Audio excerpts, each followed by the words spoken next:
Well, hello and welcome to Qlik Spotlight. And this is a Qlik Spotlight focusing very intensely on Medair.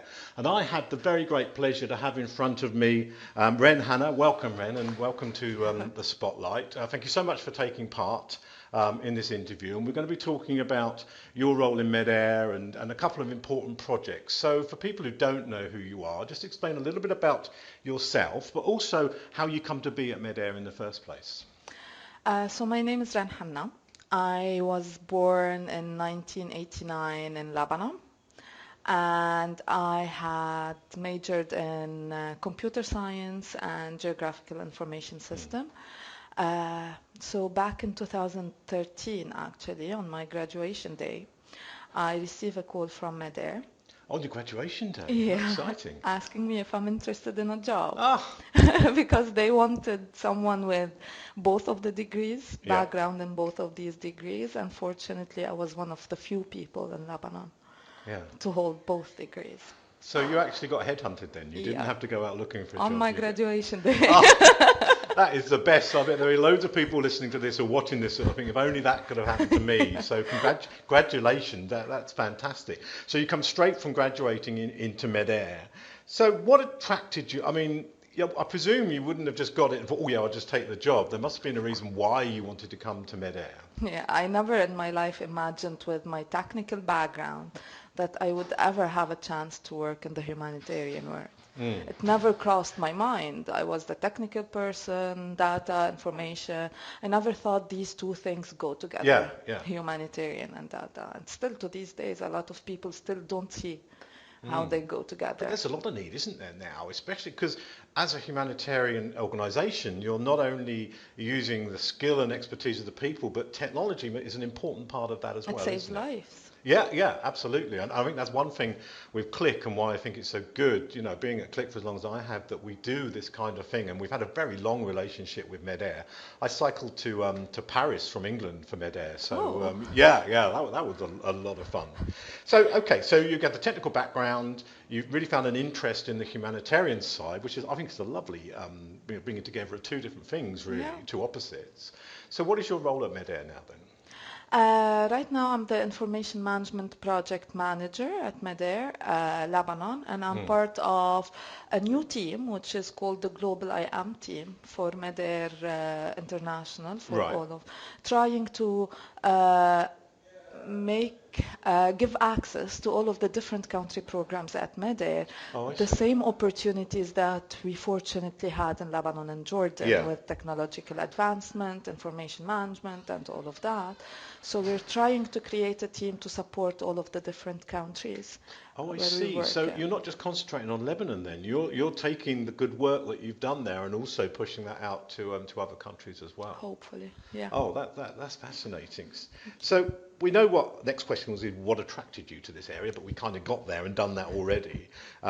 We know, you know, your role, so that is almost a technical ambassador then, are you, for the projects that you've done that we're doing at Medair as well? Yeah. So are you talking to other organisations, not just parts of Medair that are around the world, but other humanitarian or governmental, non-governmental organisations around the world? So give me some examples of who you'd be speaking to then. Actually, we have two parts of the Mm. Global IAM team. We have one team that is based in Lebanon that I lead, and we Yeah. have another team that is based in Jordan, Oh, I see. led by another IAM PM. Yeah. My team is concentrating on supporting the other country programs at Medair. Right. The team in Jordan actually have funding from the European Union to Mm. take the expertise that we have and share them with the different non-governmental organizations as well. Yeah. So we go do make a lot of trainings for other Within Medair. Yeah. and other Yeah. non-governmental Okay. organizations. So we've done a few in Afghanistan, we've done in Congo, we've done in a few places around the world. In Mm. Lebanon soon, Mm. we will have a training. We've presented it to UNICEF, to Oh, UNHCR, to part fantastic. of the That is such a good thing, because when you think of, especially when within Qlik itself, when you hear about them actually you going to another company, because companies, well, not charitable companies, it can be quite secretive for what they're doing, but the fact that you're sharing Even it with, charitable yeah, sometimes. yeah. Oh, well, yeah. Okay, okay. Yeah, So but you are technical in the way you actually can work within a Qlik app. What kind of skill level would you say you're at then? What kind of thing would you do every day within a Qlik application? well, it depends on the need. Mm. Sometimes in emergency we have to create in one day a full dashboard just Oh, really? to respond to an Yeah. emergency. And that is why we made sure that I have a team of, myself included, 5 people, that all of us have the knowledge to develop Qlik Mm. dashboards. And we made sure that everyone has the same knowledge, everything. We Yeah. know everything, just in case, like, we are in an emergency, so everyone can help on a Mm. different part, and we have Yeah, and combined we them hear all the together. time about Qlik being easy to use, and being able to do this, create a dashboard like you say in a day. And the thing is, in your situation, I'm presuming you can't just ring up a help desk or something. You've got to be able to do this there and then with the skills that you've got. So Yeah. that's fascinating. So tell me about the mapping project in the Becker Valley then. What's happening there? Well, that is the reason that brought me to Medair at Mm. first. So back in 2013, Medair saw a need to identify informal settlements in the Bekaa Valley. To be able to explain a bit about the mapping project, I Mm. need to give you an idea of the situation in Lebanon. So in Lebanon, there's no addressing system, even for the houses in Oh, Lebanon or really? companies. Like, the way I tell people where I live is take the second left after the hole in the road, you'll find my house.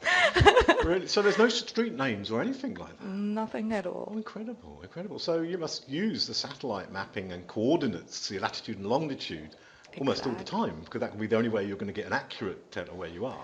And that is the solution we found to Mm. actually identify informal settlements in the Bekaa Valley and other places.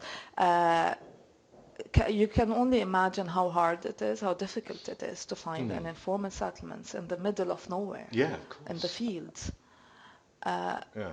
like some of the settlements that we visit are 45-minute drive from the nearest highway or Mm. official roads.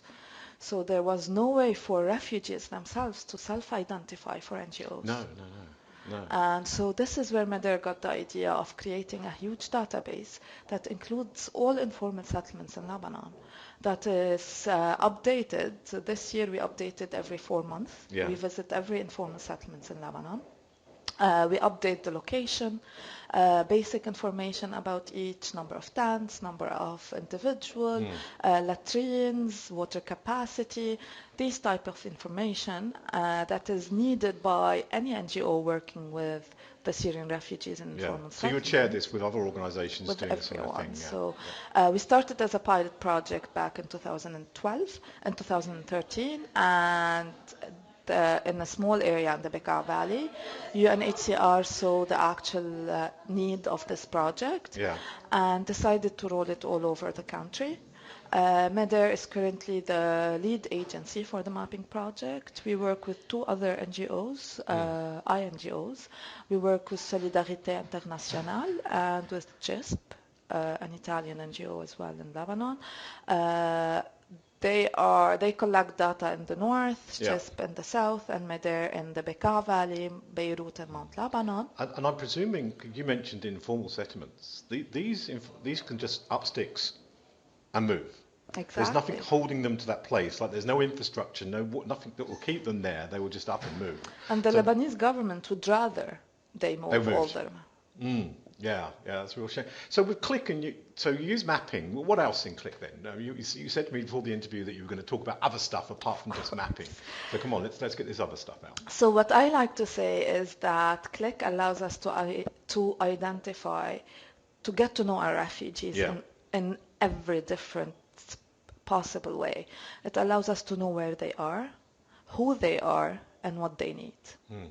And how we do that is that we have 3 different, if you want, systems within Medair to collect information from the refugees. We have the mapping project that allows us to collect where they are.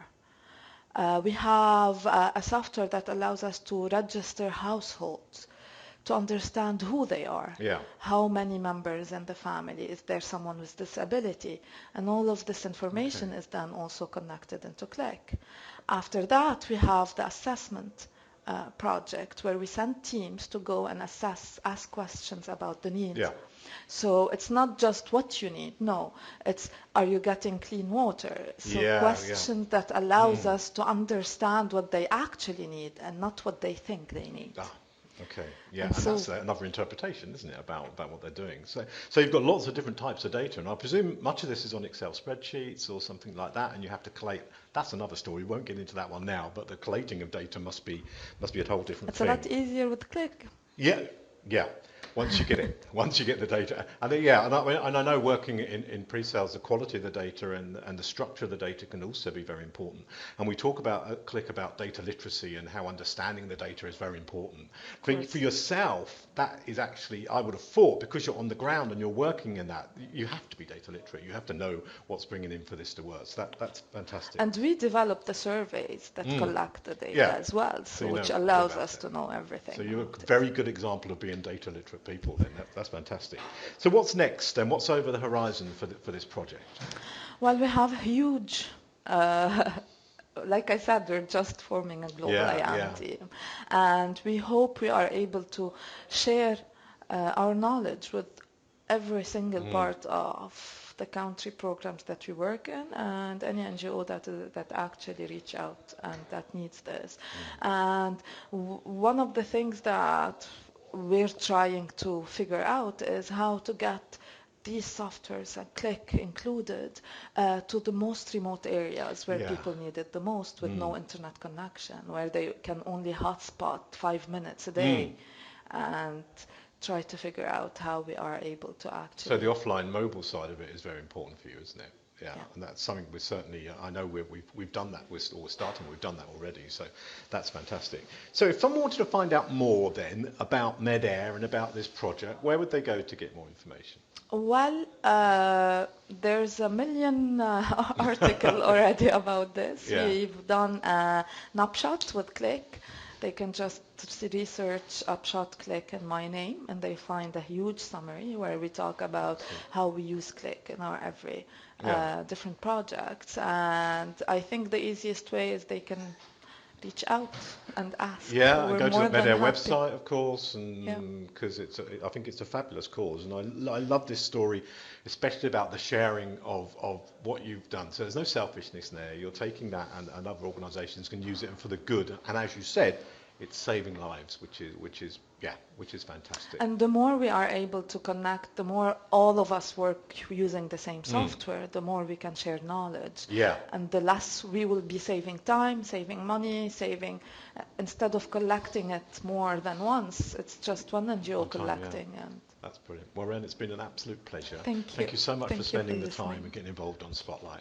And no doubt we'll have a chat again in the future. Thank you. Hopefully. Thank you.